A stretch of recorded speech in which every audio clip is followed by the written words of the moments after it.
Yo, what is going on? Hello, my name is Mr. Heka, and welcome to, if you don't know, now you know. So thank you very much for joining me wherever it is that you are today. From me to you, much love. Thank you for supporting me and this movement, this podcast, and my dream. So thank you. Little disclosure, actually, before we kick off things here and get started. If you, yes you, are offended easily, or you do not like swear words, like F, we will not be saying the C-bomb though. I will say that. And if anyone does hear me drop a C-bomb on here, I will donate $100 for every C-bomb I drop on here. So, gonna be broke. No, but we'll keep the C's to the C-bombs to a limit. But there is swearing in this podcast, definitely. And this is real life stories. This isn't all sunshines and rainbows over here. This isn't all doom and gloom. You know, this is these are the real talks in life. These are the conversations that people don't usually like to have on camera, and we're gonna have them because that's what we do here at If You Don't Know, Now You Know. Whole moral behind the story. But so what we do here is we open up the questionnaire to my platform, your platform, wherever it may be, your Instagram, your Facebook, whatever. And your fans, the people that support you and love you in your community, get an opportunity to get to know you and on a deeper level. Because what happens usually when we open up the conversation on our social media and you're like, hey, ask me a question, you just get to give them the answer that you want to give them and tell them the things that you want to tell them. But I want to change that because there's always something more. And I want to dive a little bit deeper on that and uncover a little bit more, because judgment is it's a thing in today's society. If everyone been on social media, having their own platforms and living these lifestyles, there's a lot of bullying going on. There's a lot of hatred. There's also a lot of love as well, and we're going to touch on all of those subjects, all of those topics, and we're going to navigate through them and have some people on here that are out there in the community doing their things, and how they've navigated through those situations, those hard times, not only just to educate us and give us a bit of a better insight into their life and how they did it and how they coped with things, but also for our younger generation as well. I know there'll be a lot of mothers on here and a lot of fathers that have kids on social media and all these new platforms. As technology at the moment is going crazy, and to help them better understand on how to go through things as well. But, you know, it would be wrong of me to ask people to come onto my show and answer these questions without me answering some of them myself. So what I did the other week was I opened up the questionnaire, and you guys actually missed out here, and you really lucked out because, hey, I opened up the questionnaire and said you guys could ask me anything, and it wasn't really that juicy. So you may not get another opportunity to ask me anything like this. So we're going to dive into the questions here. First question that I got: who was the best person you ever ate KFC roadside with? You know, me and my dating days, I was just like legit romantic. Like, holy shit, I just turned things up like there's no tomorrow. And this lady that said this is like, she is not wrong. I ate KFC roadside with her, and it was, you know, it was an unforgettable evening. There was a train right going past us. It was noisy as hell. We sat under the tree, and it was so romantic. And that's just what a date was like with me a couple years ago. I just turned shit up, and we had KFC. I did eat her wings though. But other than that, yeah, that's that question done. Oh, this is a good one. It's actually from my brother Hackett. Shout out to Hackett. Are you proud to be a country kid making good things happen in the city? Yes, this question hit home with me. Whoa, you know, I'm a country kid at heart, you know, and I grew up out in the sticks. And for me to be out here in the Gold Coast, the lovely, beautiful Gold Coast, living a lifestyle that I really enjoy is it means a lot to me, because I come from a place where there wasn't a great deal of opportunities in the bush. You know, there's opportunities everywhere, but I guess our resources were never, you know, we don't have a lot out there, but we make do with what we got. And that's something I've always done, make do with what I got. But yeah, to answer the question, being a young kid from the country, living up in the Gold Coast, trying to make a change out here, or actually making a change and doing the things I love. Hey, that really hits home with me. Hey, that makes me feel it's something a lot of accomplishment there. So yeah, thank you, Hacker, for that question. Oh, another one, Sterlo. Oh, what kind of podcaster do you see yourself as, and who inspired you? Where do you see yourself in 5 years? See, I watch a lot of content on YouTube everywhere, and I take little pieces from all of them. I like a lot of comedians. A lot of comedians.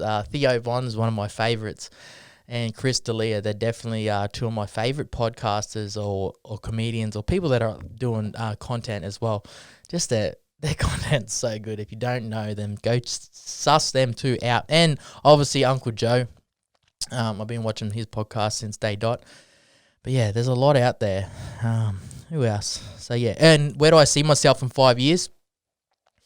Look, I see myself doing this in 5 years, but on a much bigger scale and globally and worldwide. Telling people stories is an art. You got to be good at it, and it's important to get that connection with people. Someone that's going to be sitting over here in the chair with me. I'm not just sitting here having a yarn. I want to tell you a story, and that's why I'm passionate about this. This is why I took this game so seriously, because, anyone can just sit in a chair, grab a cup of coffee and talk shit. But how well can you tell that person's story? How well can you prime them and prop them up to get the most fullest expression out of who they are and what they're going through in that times, to add the most amount of value that I can add to the people right there watching and listening right there. That's where I see myself in 5 years. Obviously, being in business as well. Fuck, I love business. Love business. I love the hustle of it. I love the grind of it. It's just, I love the difficulty of it too, and the humbleness. Oh, man. Business is humbling in every way. Get your ego shot down day to day. So, what else do we got? Ooh. What was the final straw for you to change your life, and what made you want to? This one was, it comes back to about 7, 8 years ago. Oh no, it might have been 6 years ago. Just hit a low point in my life, like we all do. People's rebound stories. But yeah, I was just doing drugs, smoking ice, doing all the wrong things. And it just hit me, hey, and it was just like a wake-up call. I just had to be like, I had to get my shit together. I really had to get my shit together. And I just had to take it upon myself. I ended up going and working. I just worked my ass off after that. Hey, I just had to change my environment, my people. And that was the real lowest point in my life, mentally, physically, emotionally. I was depressed. I was fucking unhappy. And I had a bad drug addiction. And then at the time, though, even for years after, I was like, I didn't have a drug issue. I didn't have a drug and alcohol issue. I was just a young whippersnapper out there just having a go, having a good time. But when I look back at it, I was like, man, you couldn't do anything without getting fucked up. Like, legit, you could not do anything. You had a drug problem. So it took until like last year or the year before for me to like, oh yeah, okay, yeah, maybe I had a drug issue, an alcohol issue. But yeah, I had to come to terms with that. So hopefully that answers your question there. What else do we got here on the grid? So, how to become more motivated and driven to achieve your goals? Yeah, this is a real simple one. People overcomplicate all this shit. Like, I want to do all these things and get all the shit and do all the things. It's like, let's just back right up. Keep it real fucking simple. Real simple. What do you want? Write it down and just go for it. Hey, and just simple planning is so, and being persistent. People want to do their goals and dreams, but they only want to do it for 4 days, and then like, oh, fuck this. I'm packing shit up. I'm going to go do something else. And this is where I always explain a strong why, and look at what you're building. Don't look at what you're building for tomorrow or next week, next month. Look at, okay, I'm doing this. I'm driving boats or whatever it is. I'm doing podcasting right now. Forecast, okay, in 6 years, 10 years, whatever it may be. Break it up in 5-year blocks. Could you see yourself doing that? And if the answer is no, if you're in friggin' retail or whatever it is, and then in 5 years you're like, oh shit, eventually I'm just going to be the manager here. And if that's what you want to be, well, that's what you got to ask yourself the question. And you're in this long game where you're like, okay, maybe I'm in the wrong thing. Have a look at that. What's it look like in 5 years' time? Not in a year's time. Ooh. What is your biggest regret? And what is your biggest fear? See, I come to terms with a lot of things that I thought I regretted, but I actually don't. Hey, I actually don't, and I'm really proud of all the things I've done. Hey, even all the fucked up things too. As difficult as they were, and as uncomfortable as they have been. Yeah, they were exciting, and they crafted and shaped me into the man that I am today. And I'm happy with that, eh? I live with that shit. And my biggest fear, this is a weird one. Wish you didn't ask this one. It's oyster shells, man. Oyster shells. If someone has this is like I don't care if you have a knife and you want to stab me or whatever, that's okay. Like, I can work with that. If you want to hit me with something, that's okay. But if you have, let's say you had a bombie knocker, like a little bat with some oyster shells tied to it, fuck, I'm running, man. I'm running. I'm serious. Hey, that that scares me, bro. Oyster shells, the ones with the rocks. You see them in the rocks, in the water. Oh man, I jumped off Tally Creek and I hit one day. Hey, fuck. And it just, yeah. Oh, that's not cool. Hey, that's not cool. If someone come running at me with a little bombie knocker full of oyster shells, I am fucking gunning it. I'm running. You can stab me, whatever. That's okay. But if you come at me with a bombie knocker full of oyster shells, that's yeah, man, that's not okay. That's not okay. That's something I really fear. I don't know why. And people are like, oh, you had a trauma. I've stood on heaps of oyster shells before and cut my feet when I've been out and, fishing and stuff like that. But it's just I don't know. It's just I feel like it's just one of those things where you're if you, I've cut myself heaps of times at work and all that, that's okay. But when you get cut by an oyster shell, there's shell in there. It's it's not clean. It's all mangled up. If someone was just hitting you with that thing, imagine if you had one of those rocks out of the water and they got all the oyster shells on them, and someone was just swinging that shit around, That's dangerous. That's dangerous, and that's scary too. It's been in my dream a few times where I've got locked up and tortured with a bombie knocker full of I have some weird dreams. Anyway, okay, this one's from Andy Archie. What's it like having a small penis? Come on, Andy. Where's your maturity level, mate?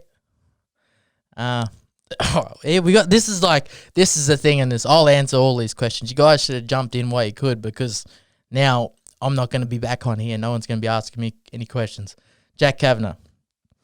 Do you have a foreskin? Yes, bruh. You know this. What else we got? Ooh, who's your biggest inspiration? There's a lot, hey. There's a lot. See, I like taking inspiration from so many people because I like variety and because sometimes I'm just all over the shop. Who's my biggest inspiration? That's a really hard question because I do actually change depending on what I'm learning, what I'm educating myself at the time. My biggest inspiration would have to be one of my very first guys, when I started watching, motivational and inspirational speeches, like so many people in this industry right now, was Tony Robbins. He was definitely one of the first people. There's another guy called Brendon Burchard. I really love him. He's his habits, his routine, and everything like that is so good. It's so crisp. Who else? Mike Tyson is another big one. Dana White. I'm a fan of Dana White, especially only because I'm a fan of UFC as well. Not only just the UFC, but on a business standpoint. Elon Musk, Uncle Joe. But my biggest inspiration, as cheesy as it sounds and as crafty, it's probably my biggest inspiration is me, hey. Because I wake up some mornings and I laugh, hey. I'm like, holy shit, I'm like, you did all right, bro. You did all right. Coming from where I come from, I'm like, I did all right. I'm like, I didn't completely fuck up this life. I'm like, if this was it today and I died, I'm like, I had a crack. I had a really good go, and I didn't do a bunch of nothing. A few years there wasted, drinking and partying and having a few yahoos and stuff like that, which was all good and well, and I love those times. But I'm proud of what I am. So my inspiration is me. But that answers our questions for today, and I'm not going to go too much into this. But first of all, I'd like to thank our sponsors. Yep, we don't have any yet. But anyway, I will say these here. This is called IQ Brew. Bang, they are on Instagram. They nootropic mushroom coffee drink, And I have this stuff in here because I like this stuff, and this is really good. And if you want to sit down and have a good yarn with me, you're probably going to have one of these. That, recommend. The next thing, turkey's tail. This is a supplement from Life Cycle. Also, two of my most favorite things, supplement brands, Life Cycle and IQ Brew. But other than that, I'll wrap it up there. I'll keep this episode short, sharp, and swift. The other thing is if you would like to purchase a shirt off us, I would really appreciate that. The support here at If You Don't Know Now You Know would be greatly appreciated. We've got a bunch of hoodies, t-shirts, everything available on our Instagram. Click there. There's a link. And yeah, get behind us. Support us. And if you feel like there's someone that would come on here and give great value to you, your community, and whoever it is that you may have around you at the time, please let me know. I'd love to have them on here, have a chat, have a talk about life, and see how they can open up and talk about what they need to talk about to add value. But other than that, that's it, man. I live my life. I love my life. I'm Mr. Heka. This is If You Don't Know, Now You Know. Thanks for joining us. Bang. I'm out. Peace. Love. And you can find us actually everywhere. Everywhere. We're on Spotify, YouTube, Apple Podcasts, Google Podcasts, Anchor Podcasts. We're everywhere. We're everywhere. We're everywhere.